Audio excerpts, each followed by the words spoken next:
Ustedes actúen normal, chicos, no se preocupen. Muy bien. Bueno, la idea es que se vea lo mejor posible. Les voy comentando los puntos que no se alcancen a distinguir. Esta clase es introductoria a lo que es el tema de logística inversa. Corresponde a la segunda unidad de su curso. Particularmente es un tema que a mí me interesa muchísimo por lo que ya les había comentado anteriormente, ¿no? Es un tema que he estado trabajando en el último medio año y bueno, pues para entender esto de las cadenas de suministro, de la logística inversa, siempre tenemos que remontarnos a lo que es la cadena de suministro. Eduardo, ¿alcanzas a leer lo que es la cadena de suministro? Dice, está formada por todas aquellas partes involucradas de manera directa o indirecta en la satisfacción de una solución de un cliente. Sí. De un cliente. La cadena de suministros están integradas por proveedores, fabricantes, distribuidores, detallistas y clientes. Y dice Chopra, S. y Mendy, 2008. Bien, estos dos autores nos dan una definición de lo que es cadena de suministro. Y sobre esta definición quisiera que recordáramos lo que es justamente la cadena de suministro en términos de una estructura, de un sistema en forma de red, donde tenemos una serie de funciones que se tienen que llevar a cabo para satisfacer la demanda de un cliente. La cadena de suministro es un conjunto de empresas, de entidades que se alinean y que trabajan juntas para satisfacer la necesidad de un cliente o usuario final. En términos, esta imagen de cadena pues se refiere a los eslabones que mostramos aquí, que es el abasto, la manufactura, la distribución y el mercado meta. En la parte del abasto pues entran los proveedores, tanto de primer orden, segundo orden, hasta el orden N, ¿sale? Eso del orden primero, segundo, tercero tiene que ver con nuestra empresa focal o empresa objetivo. La empresa objetivo es la empresa manufacturera que estamos analizando y aquellas empresas que le suministran a esta empresa objetivo serán proveedores de primer nivel. Los proveedores de estos proveedores serán proveedores de segundo nivel y así sucesivamente.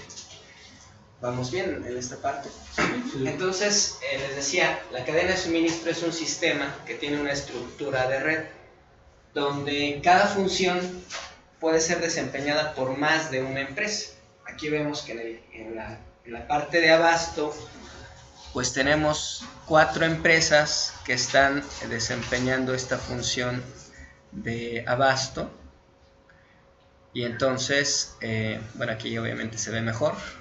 La parte de abasto, tenemos 4 empresas que están participando en esta función, se coordinan para satisfacer todos los suministros necesarios para la empresa manufacturera. En este caso tenemos 2 plantas o 2 interplantas en las cuales se van a producir los artículos que después, mediante distribución, vamos a hacer llegar al mercado meta. ¿Sale? La distribución a su vez se puede dividir. ¿Se acuerdan de cuáles son las funciones de distribución o las entidades que pueden participar en la distribución? Viridiana, Liliana, ¿te acuerdas? Nosotros ya habíamos revisado esta estructura en forma de red, donde después del fabricante podemos tener mayoristas y minoristas, ¿sale? O mayoristas, distribuidores, hasta llegar al detallista. Y ese detallista se lo va a poner a disposición al cliente. Entonces, ¿por qué si estamos hablando de logística inversa tenemos que recurrir a esta imagen de la cadena de suministro? Bueno, pues lo que va a pasar o lo que pasa aquí es que en algún punto de la cadena de suministros, cuando los bienes están fluyendo a lo largo de la cadena de suministro de proveedores, productores, distribuidores, clientes, se llegan a dar retornos, es decir, el material deja de fluir hacia el cliente y se tiene que desechar o tiene que retornar debido a múltiples razones. Por ejemplo, cuando un proveedor envía un suministro que no cumple con las expectativas de calidad, pues lo que vamos a hacer es que se lo vamos a regresar. Y esa devolución o retorno se tendrá que regresar pues, al proveedor. Y entonces ahí se requiere pues, un flujo que vaya en sentido inverso, en sentido contrario. ¿Sale? Lo mismo puede pasar una vez que producimos el artículo final y lo estamos distribuyendo. Por algún desperfecto, un daño en el transporte, un error en el empaque, lo tenemos que retornar. ¿Sale? Y esos flujos inversos pueden darse a lo largo de toda la cadena de suministro. Justamente esos flujos son los que atiende la logística inversa. ¿Sale? Diana, ¿nos ayudas a leer en lo que es el concepto de logística inversa? Claro. Logística inversa. El proceso de planeación, implementación y control eficiente y efectivo de los flujos de materia prima, inventario y proceso, bienes terminados y de la información relacionada, desde el punto del consumo hasta el punto de origen, con el propósito de recuperar su valor o eliminarlos adecuadamente. Entonces, quisiera que notaran que la logística inversa se va a encargar no solamente de los flujos inversos de materiales, sino que amplía su rango de trabajo a el manejo de la información que está relacionada con estos retornos. ¿Sale? En alguna ocasión nos tocó revisar jugos que habían sido ya envasados, que en la etiqueta decían tutti frutti y sabían a coco, ¿no?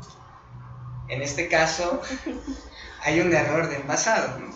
En serio pasa, en serio pasó. O sea, ya se había envasado el producto, pero pues el envase en el que lo envasaron, pues estaba mal, porque en lugar de decir coco, decía tutti frutti, y entonces resulta que ese producto ya estaba en el mercado. ¿Sale? ¿Dónde se originó el error? A ver, en este caso en producción. O sea, terminamos aquí en producción, aquí se da el error, aquí se debió haber, si se hubiera detectado a tiempo, si hubiera habido un buen sistema de gestión de calidad, se detecta el error en producción y se retorna. ¿Sale?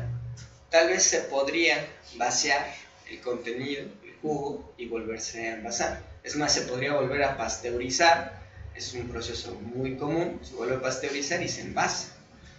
Pero resulta que pues nadie se dio cuenta, se empacan estos jugos, se comienzan a distribuir a nivel nacional, ¿sale? Y hasta que llegan a punto de venta, pues obviamente un cliente se da cuenta que no sabe a lo que debería de saber, y entonces se hace necesario el flujo inverso.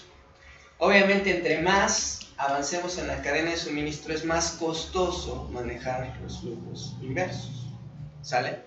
De ahí que cuando hablamos de un sistema de logística inversa, nos debemos de referir a todas las alternativas posibles que tenemos para manejar apropiadamente los retornos que se dan a lo largo de la cadena de suministro. ¿Vamos bien hasta aquí? Sí. ¿Dudas, preguntas? ¿Nada? Todo bien. Bueno, otros conceptos o definiciones de logística inversa las tenemos en la siguiente lámina. A ver, Viridiana, ¿alcanzas a leer la primera definición? Sí. ¿Me ayudas? El concepto de logística inversa. El campo de la logística inversa se incluye en todos los temas relacionados con las actividades logísticas encaminadas al reciclaje, la reducción, la sustitución, el reuso y eliminación de materiales. Stock 1992. Dichas actividades no pueden comprenderse en su totalidad sin la revisión del concepto de cadena de suministro y los flujos de materiales e información que se dan a través de sus eslabones. Ok, entonces regreso a la parte de la estructura de la cadena de suministro Y ya comentamos que surge la necesidad de manejar flujos inversos. El punto es qué vamos a hacer con esos flujos inversos. O sea, esos bienes en algún momento pierden su valor y por eso dejan de moverse en la cadena de suministro. Y la opción más generalizada es tirarlos, ¿no? Tienes un error, tíralo. Y eso se convierte pues, en un desperdicio, costos asociados a perder ese material. Entonces, la idea es, por una parte, recolectarlos en primer lugar. ¿Sale? De dónde se produzcan los retornos, hay que recolectarlos, hay que concentrarlos, y después de concentrarlos buscamos alternativas, que aquí estamos poniendo recicladores, pero en realidad hay otras alternativas. El reuso, es decir, el bien así como lo recuperamos, lo volvemos a usar. El reciclaje, que es pierde las características del producto que se había retornado y se convierte en algo diferente. Ejemplo, bueno, tal vez a ustedes no les tocó, pero ¿Mande? Puede ser destrucción también. La destrucción puede ser la destrucción, esa es una alternativa, para que se destruya y se tire apropiadamente, que no quede en la vía pública y demás. Podemos remanufacturar, es decir, a ver, traemos un componente, pasa con los discos duros de las computadoras, ¿no? Es chatarra electrónica, se recuperan esos componentes, se remanufacturan, es decir, se reparan, se cambian piezas y se vuelven a meter al mercado. Es, por ejemplo, una de las actividades de logística inversa muy difundidas, los residuos electrónicos, donde tú tiras tu celular, pero ese celular tiene partes que todavía funcionan. Entonces tomamos esas partes, las canibalizamos, es decir, otro teléfono celular se va a comer las partes del teléfono que recuperé, y entonces la memoria, la pantalla y otras cosas que sirvan de ese teléfono que tiré, se lo pongo a otro y entonces lo vuelvo a sacar al mercado. Esas alternativas son justamente de las que tenemos aquí. Buscamos reducir, sustituir, reusar o eliminar los materiales. ¿Sale? Otra definición que nos da Angulo. Joshua, ¿me ayudas? Dice: el conjunto de actividades logísticas de recogida, desmontaje y procesada de productos usados, partes de productos o materiales con vistas a maximizar el aprovechamiento de su valor y en general su uso sostenible. Ángulo 2003. Bien, aquí, en esta definición hay puntos bien importantes que necesitamos comentar con mayor detalle. El primero de esos puntos es la parte de el aprovechamiento de su valor. O sea, esos retornos de los que estamos hablando tienen un valor. Tal vez para el mercado meta, el mercado que los estaba demandando, en el momento que se dañó, perdió su valor. Les decía el caso de los jugos. Ok, no está envasado correctamente. Para el mercado meta ya no es valioso. ¿Sale? Sin embargo, esa mercancía ya no es valiosa para el mercado meta, pero puede ser valiosa para otros subprocesos o para mercados secundarios. ¿Sale? Y entonces parte de la logística inversa se concentra en aprovechar el valor de esos bienes que han sido retornados. Probablemente en esa parte del aprovechamiento de su valor, ahora que existen como la gente que vende los vagoneros, probablemente eso ahora ya en lugar de tirarlo como tal, lo reetiquetan y lo sacan al mercado y ya no perdieron como tal tanto, ¿no? Porque dicen que ahora en día las productoras grandes que les hacen como productos específicos a ellos, porque es como más rentable que tirarlos realmente. Le pones una etiqueta encima, a lo mejor ya no lo pones en el mercado principal, pero sí lo mandas a mercados secundarios, ¿no? Donde les vas a dar una mayor movilidad, vas a recuperar parte del valor. A veces pasa incluso con los productos caducados, ¿no? O sea, los productos caducados los retiras de los mercados principales, pero buscas otros mercados donde colocarlos. Bueno, no oficialmente, ¿no? Sí. Dices, los voy a tirar, pero le avisas a la red de vendedores ambulantes a donde los vas a tirar, y ya después los están comercializando de otra manera. Entonces, bueno, no es el mejor caso, pero también, sí, pero también pasa, ¿sale? Los outlets, ¿no? También es un... ¿Los qué? Los outlets también son un... O ahí no va a aplicar. A ver, describe un poquito más tu ejemplo. Sí, o sea, donde recoges la mercancía que te está dañada o tiene algún desperfecto y la quitas de la tienda y la metes a un outlet, ¿no? Ahí no aplica. O sea, Claro, ¿no es lo mismo? porque ¿Sí estás es lo mismo? haciendo un proceso inverso. O sea, ya tienes que retirar tu mercancía Tiene algún del desperfecto o la mercado. calidad no es la indicada y la mandas a un outlet donde todo es como más barato y obviamente ya no es en la tienda principal. Claro, estás buscando aprovechar el valor de esa mercancía. No la puedes destruir, no. Bueno, podrías destruirla, tirarla, pero pues todavía es valiosa para otras personas, para otros mercados, para otros procesos, ¿no? El PET que tiramos después de tomarnos un litro de agua, pues es valioso para industrias que están ocupando ese material como materia prima, ¿sale? Y entonces aquí se vuelve básicamente un problema de interconexión de cadenas, ¿no? Una cadena de suministro que desecha un bien y otra cadena de suministro que lo puede aprovechar. La logística inversa, su objetivo de valorización va orientado hacia ello, ¿sale? Y bueno, pues una tercera definición, Viviana. La logística inversa comprende todas las operaciones relacionadas con la reutilización de productos y materiales. Se refiere a todas las actividades logísticas de recolección, ensamble y proceso de materiales, productos usados o sus partes, para asegurar una recuperación ecológica sostenida. Bien, dos veces, en dos definiciones, ya tenemos esta palabra de sostenibilidad, desarrollo sostenible, ¿sale? Este desarrollo sostenible está muy vinculado a la logística inversa en términos de que no solamente es el desempeño económico de la cadena de suministro, también tenemos que incluir desempeño social y desempeño ambiental, ¿sale?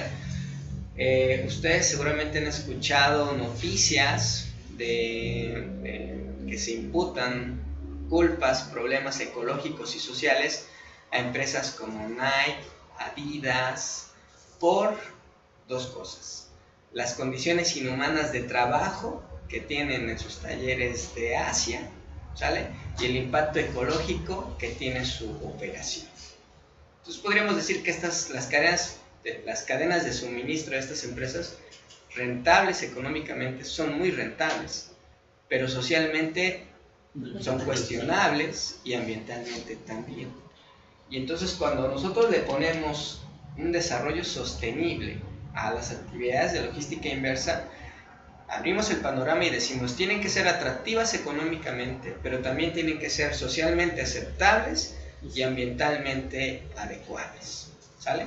Y entonces no es tarea fácil, porque pues estamos acostumbrados pues a que sean los criterios económicos los únicos que marcan eso, ¿no?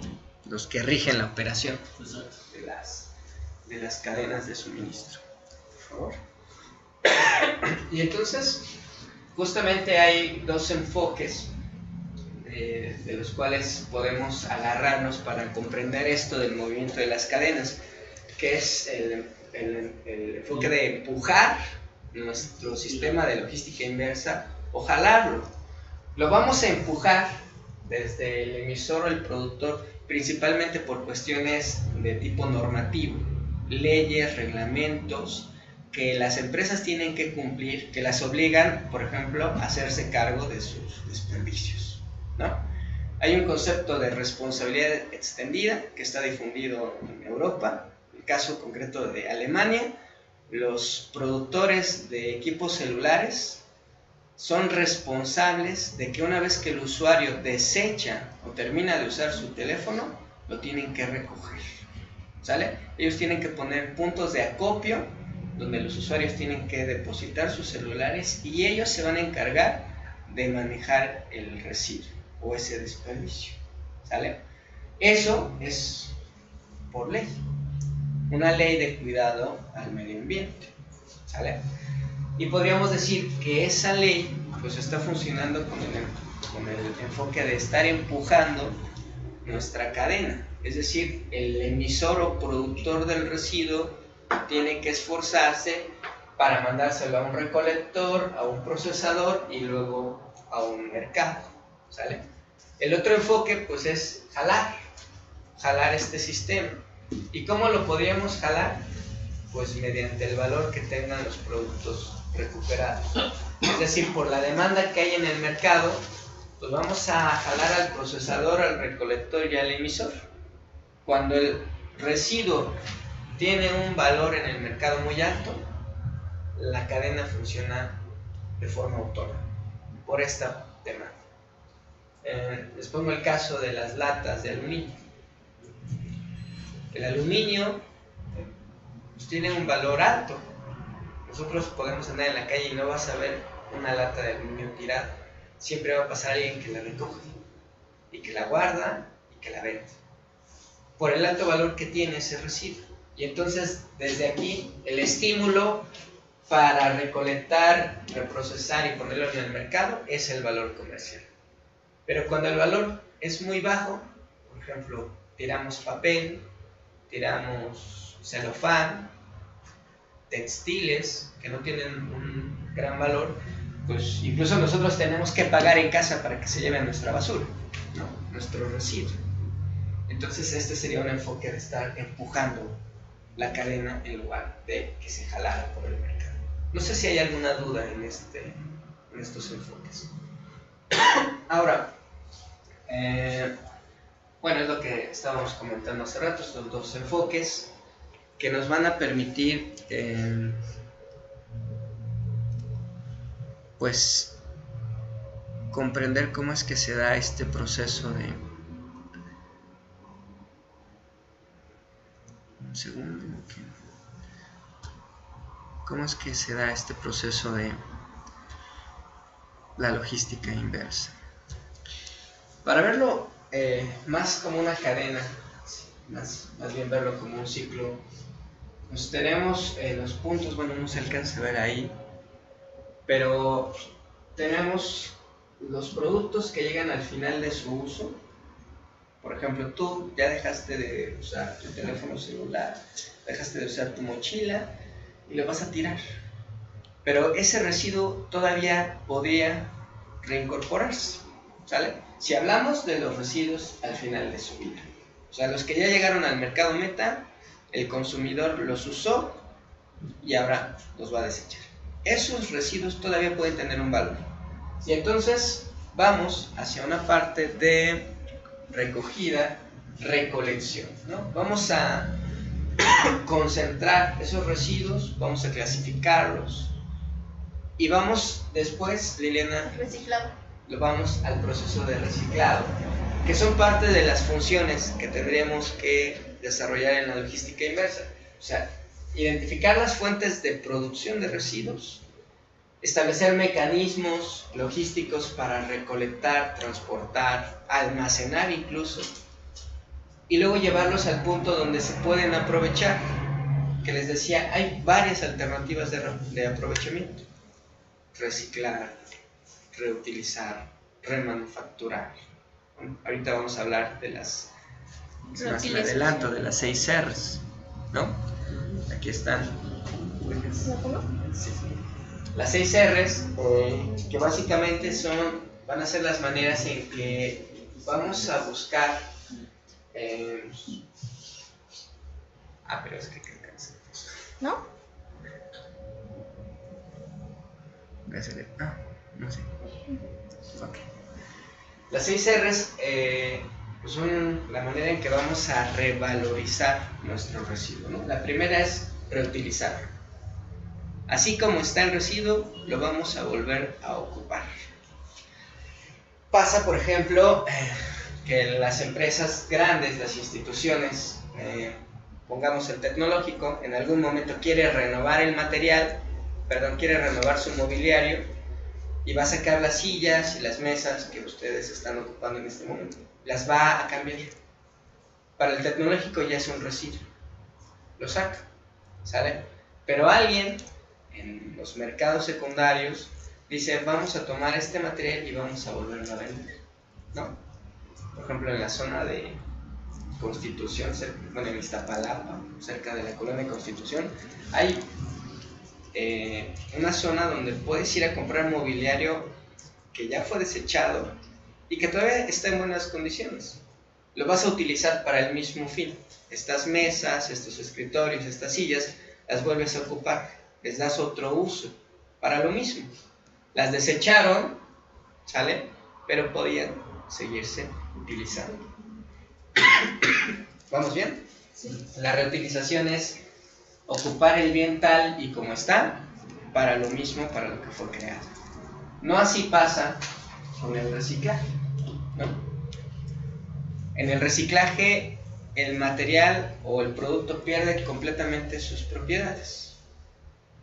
Por ejemplo, tiramos estas mesas de madera, ¿sale?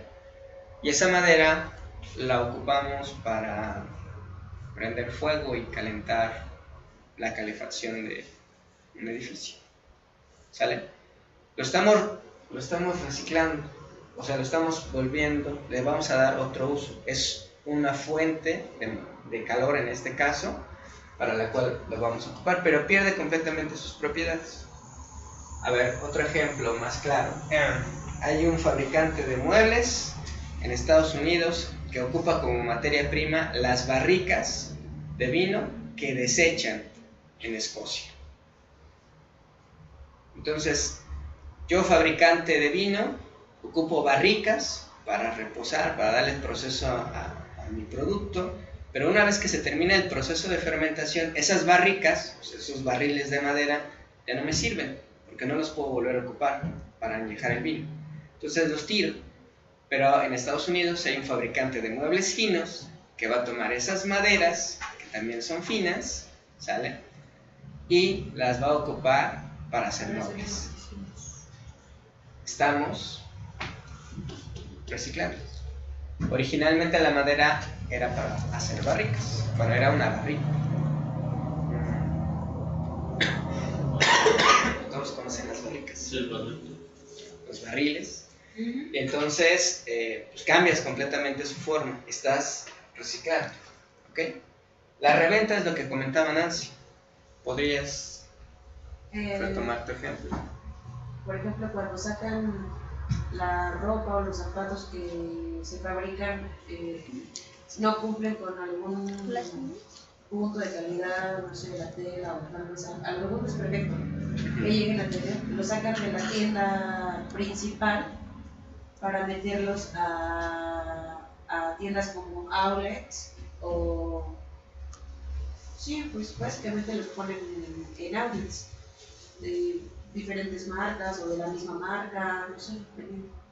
Entonces, pues ahí entraría esta opción, ¿no? Vamos a revender. La reparación. Eso está más fácil, ¿no?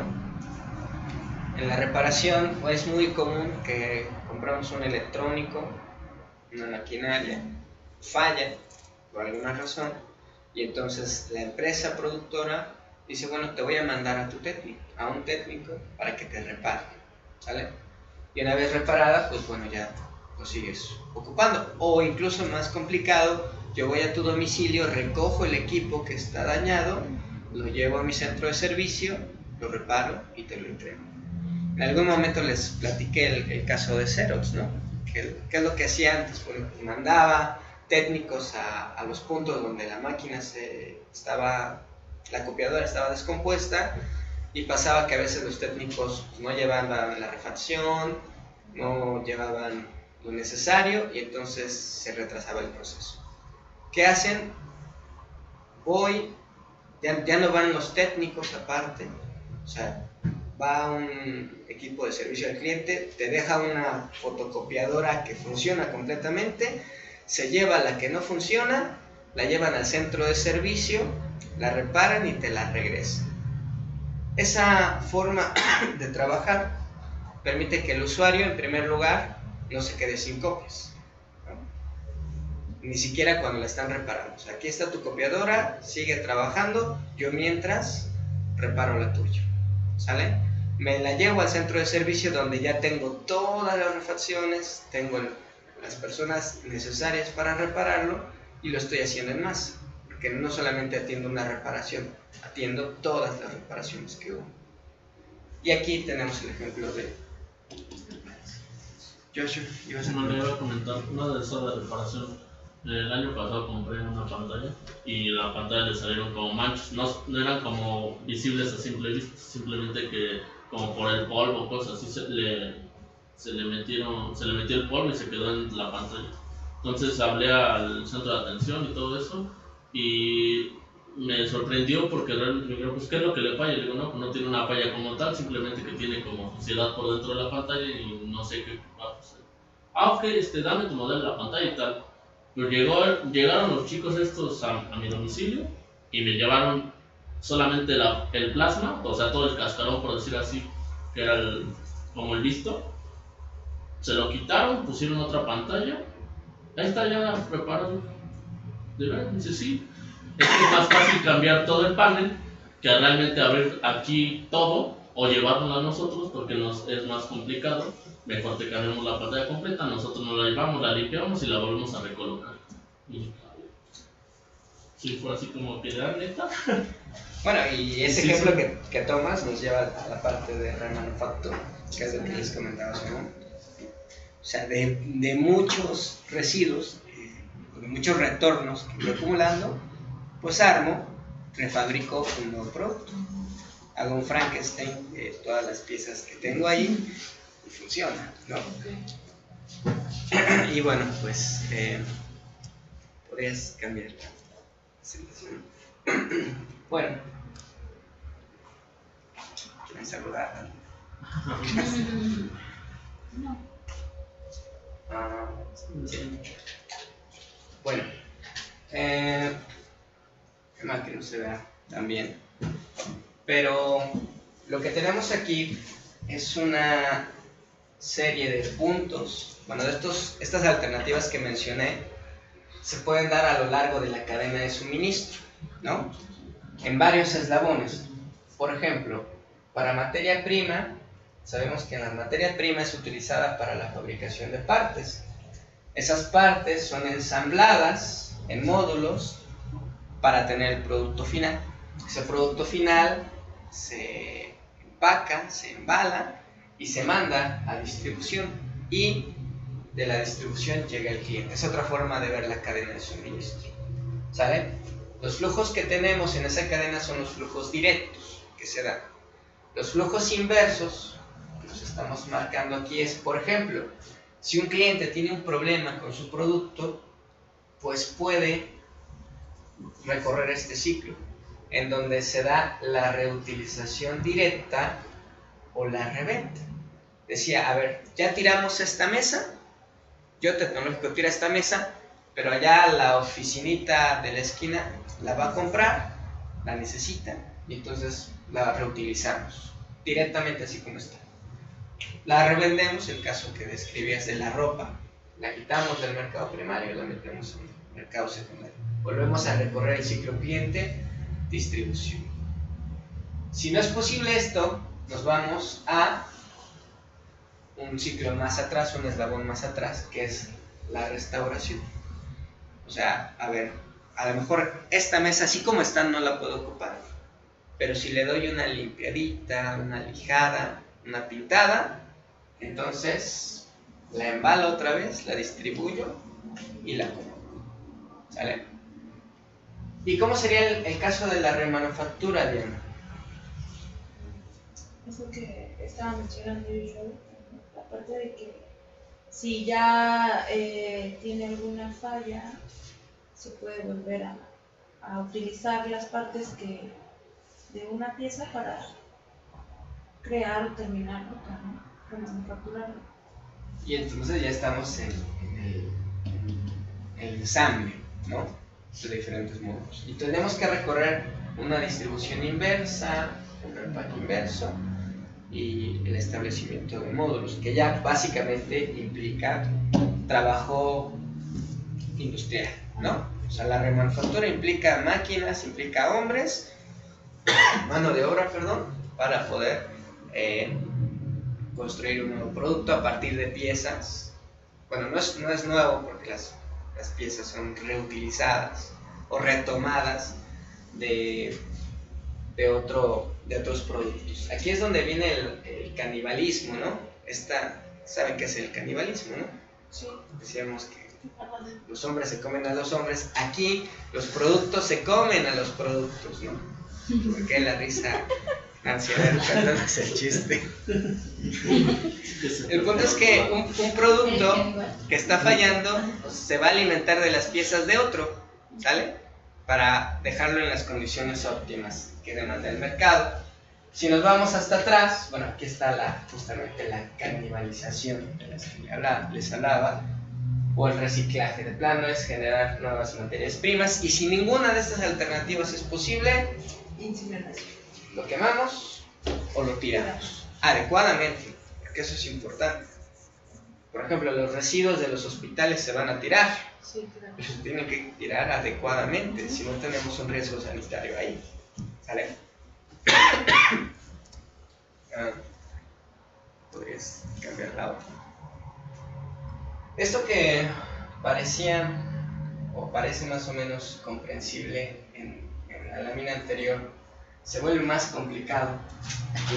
Más complejo. Lástima que no se ve tan bien, pero esto sería propiamente una red de logística inversa, una red que ustedes pueden darse cuenta que está formada por múltiples nodos y por múltiples enlaces, ¿vale? Tenemos, por ejemplo, las fuentes generadoras de residuos.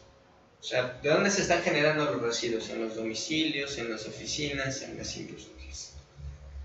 Si no tenemos un sistema propio para recuperar estos residuos, vamos a tener que recuperarlo a partir de la recolección que hacen los municipios o los gobiernos en las ciudades. ¿Quién se encarga de recolectar los residuos?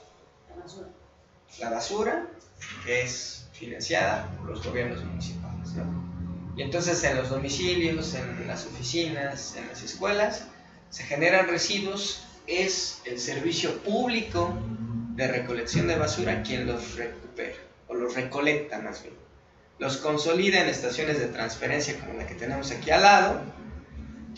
Y de esas estaciones de transferencia mandamos a sitios de almacenamiento, donde, por ejemplo, primero tenemos que separar. Ya los recolectamos, vamos separando. Ustedes lo ven con los recolectores de basura, ¿no?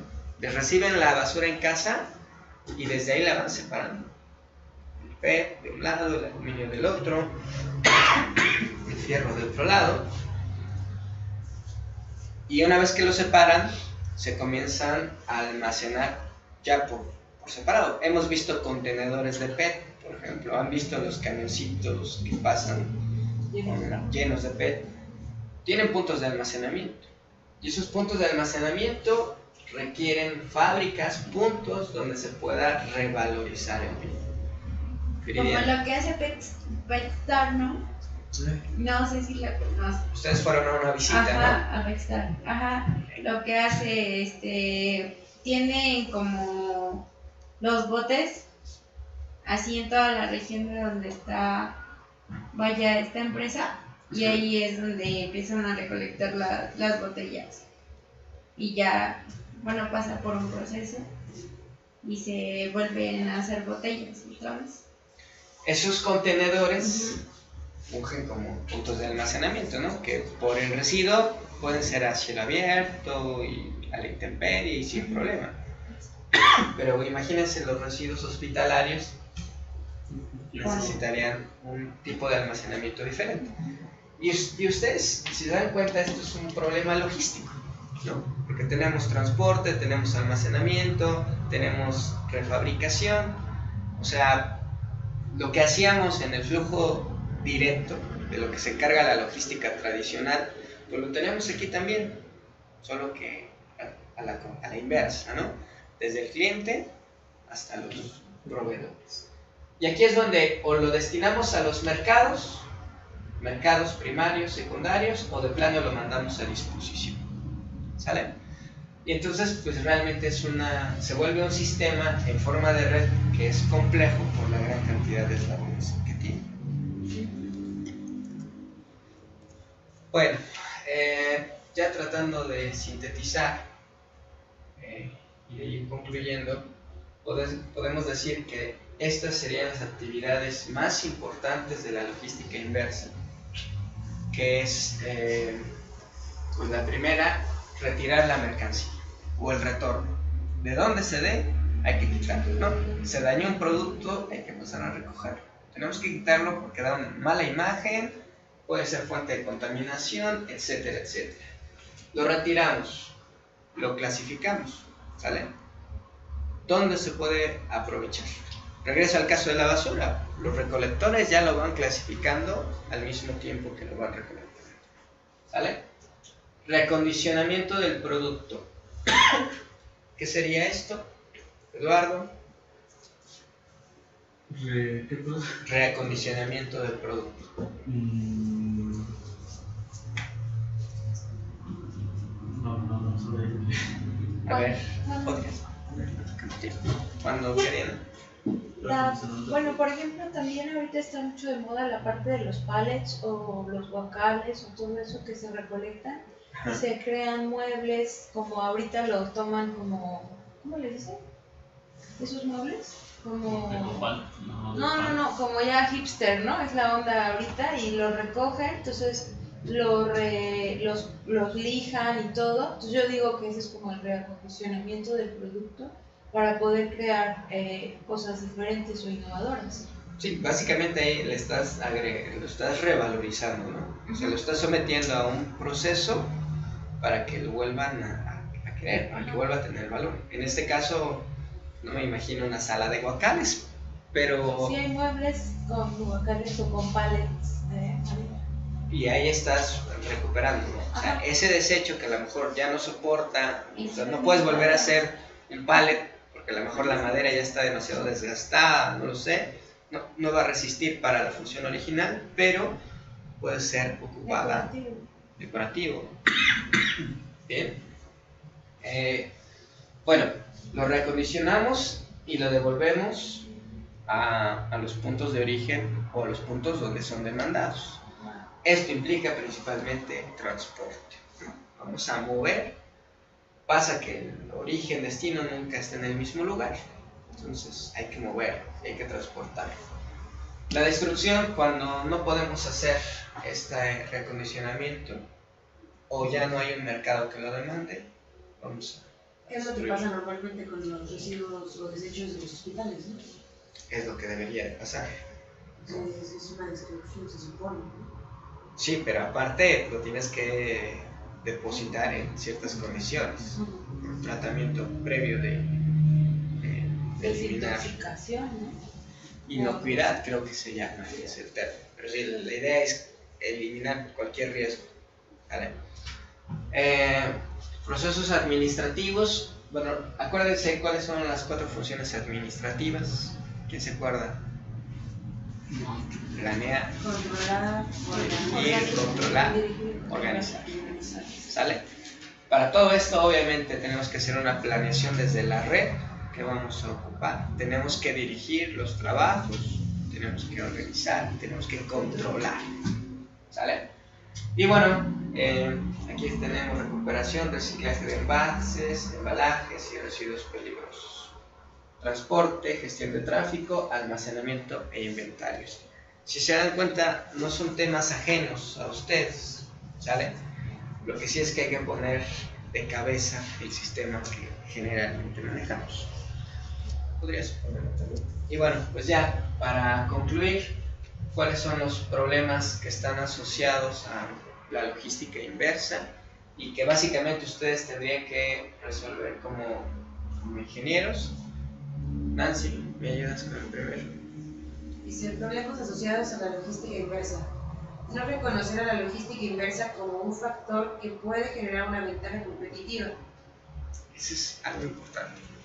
Tener un sistema de logística inversa que sea sostenible, o sea, que no te haga gastar dinero, que te ayude a cuidar el ambiente y que eso te da reputación, te da imagen. Y y que aparte sea socialmente responsable, te da fidelidad de tus trabajadores. Y eso se convierte en una ventaja competitiva, que si la sabes administrar, vas a crecer. Lamentablemente aquí en el mercado mexicano, los consumidores mexicanos no somos muy sensibles en cuestiones de responsabilidad social ni en cuestiones de responsabilidad ambiental. O sea, sabemos que hay marcas, que hay empresas que tienen a sus trabajadores en condiciones inhumanas, que tienen un impacto negativo al ambiente y de todos modos compramos, de todos modos adquirimos. ¿Sale? No pasa así con mercados más exigentes, más demandantes, donde incluso ya tienen lo que le llaman huella de carbono y huella de hidrógeno. Es decir, tú sabes cuántos litros de agua se desperdiciaron para producir un litro de cerveza, cuántos kilos de dióxido de carbono se generaron para tener un cuaderno, y entonces tú decides si vas a adquirirlo a pesar de que sea contaminante de agua y de aire, o te vas a buscar alternativas que sean más amigables con el ambiente, más verdes, ¿no? Segundo problema, Viridiana. Creer que una vez que los productos son entregados, la responsabilidad de la empresa termina. Algo que no está pasando aquí, pero que es hacia donde va la norma. A ver, tú productor, tú Bonafont, estás produciendo agua, la estás comercializando, va a ser tu responsabilidad recuperar los envases desechados. Por cada envase desechado que caiga en los contenedores municipales, se te va a cobrar una parte de dinero. Y entonces eso se volvería responsabilidad extendida. En España tenemos una empresa, hay una empresa a la que los productores de vinos y de refrescos le pagan para que se encargue de recuperar sus envases. Es decir, esta empresa opera principalmente en Madrid, tiene contenedores, tiene una red de contenedores donde los usuarios depositan sus envases de vino, obviamente ya toman mucho más vino tinto y demás, depositan sus envases y esta empresa los recupera, los recolecta, los recondiciona y se los da nuevamente a las empresas.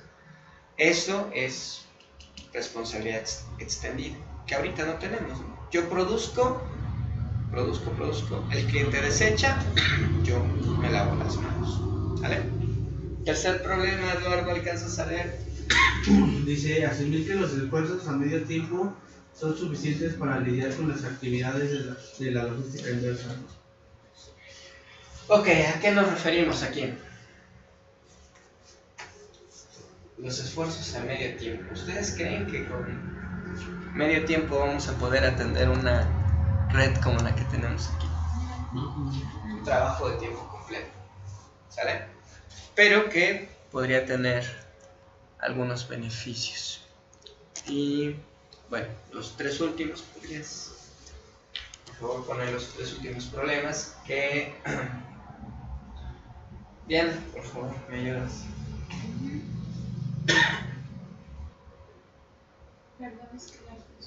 Creer que los ciclos de pedido por los productos retornados pueden ser mayores y más variables que los asociados con la venta o distribución de productos nuevos. Podríamos pensar que manejar los retornos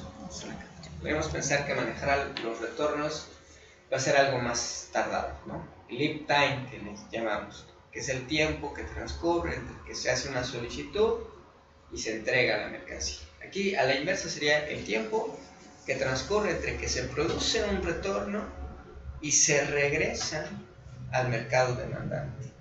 Ese lead time en la logística inversa no debería de ser tan grande, y es un error pensar que va a ser larguísimo, ¿sale? Pasa porque así nos hemos acostumbrado, que sucede en las tiendas departamentales, en los grandes supermercados. Hay una merma y vamos y la almacenamos allí en recibo y la guardamos. Si llega el proveedor y le decimos, ahí está tu merma, no, yo solamente recojo merma hasta fin de mes. Y entonces, aunque el proveedor vaya 6-7 veces a la tienda a dejar provisiones en sus productos, no se lo lleva, sino hasta fin de mes que recogen las mermas. Pero eso no tendría que ser así, porque si ya descargó, tendría espacio, podríamos ocupar la misma red y la misma frecuencia para recuperar esos retornos. Siempre y cuando quede vacío. Si va en ruta, ya no. Pero ya dejaste. Entonces, Sí. digo, si explotas el mismo canal, llegas a una tienda a dejar mercancía y seguramente el volumen de retornos no va a ser del mismo tamaño que el volumen de los suministros que dejas. Pero obviamente cada caso es particular, ¿vale? Pero no sería una condición, o no debería de ser una condición. Viridiana, por favor. O a ver qué. Pensar que... Asumir que los retornos de productos y reciclaje del empaque y reuso tomarán cuidado de ellos mismos si se les da suficiente tiempo asociado a la separación de productos. Ok. Y por último, pensar que los retornos son relativamente no importantes en términos de costos, valuación de activos e ingresos potenciales, ¿no? Aquí, bueno, lástima que no está Paco para decirnos qué es lo que hace la empresa en la que trabaja, ¿no? Que destruye sus mermas y las deduce. Pero, pues, ¿cuánto dinero no estamos tirando por no poderlo utilizar o no diseñar una estrategia para reutilización? ¿Vale? Jóvenes, ¿dudas, preguntas? No. ¿No? Bueno, pues esto sería una introducción